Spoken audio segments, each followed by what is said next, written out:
આગળ વાત કરીએ તો રાજકોટના ગોંડલમાં તાલુકા પંચાયત કચેરીના નકલી દસ્તાવેજ મામલે જિલ્લા કલેક્ટર ડોક્ટર ઓમ પ્રકાશનું નિવેદન સામે આવ્યું છે, જેમાં તેમણે જણાવ્યું કે ગોંડલમાં નકલી કચેરી પકડાઈ હોવાની વિગત સામે આવી હતી તે બિલકુલ ખોટી વાત છે। પૂર્વ તલાટી દ્વારા ખોટી રીતે દસ્તાવેજો બનાવવામાં આવ્યા હતા। ત્રાકુડા ગામનો પૂર્વ તલાટી ધર્મેશ હાપલિયાએ કૃત્ય કર્યું છે। 44 પ્લોટ છે, જેને લઈને તેની ધરપકડ પણ કરવામાં આવી છે। તેમણે વધુમાં શું કહ્યું, આવો સાંભળીએ।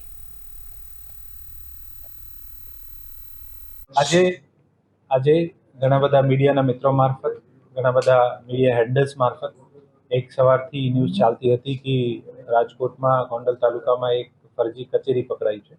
ખરેખર આ વાત ખોટી છે। એવું કોઈ ફરજી કચેરી પકડાઈ નથી। હા, એક જે તલાટી છે, આ તલાટી દ્વારા એક ગામમાં અમુક દસ્તાવેજ જે છે આ ખોટી રીતે કરીને અને ગામના જે ગામતળના પ્લોટ હોય અને સીમતળના પ્લોટ જે હોય આને ખરેખર ખોટા દસ્તાવેજ કરીને અમુક ખોટા રેકોર્ડ ઊભા કરવામાં આવ્યા છે।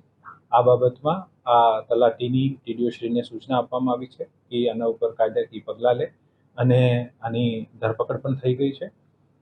જે પણ આના ઉપર સહી સિક્કા લાગ્યા છે, આ સહી સિક્કા જે છે આ માણસ દ્વારા જ લગાવવામાં આવ્યા છે। આ તમામના મારફત હું સ્પષ્ટતા કરવા માંગુ છું કે એવી કોઈ ખોટી કચેરી નથી, પરંતુ હા, તાત્કાલિક તલાટી દ્વારા એવા ખોટા જે છે દસ્તાવેજ ઊભા કરીને આ જમીન વેચવાના પ્રકરણ ધ્યાને આવ્યું છે।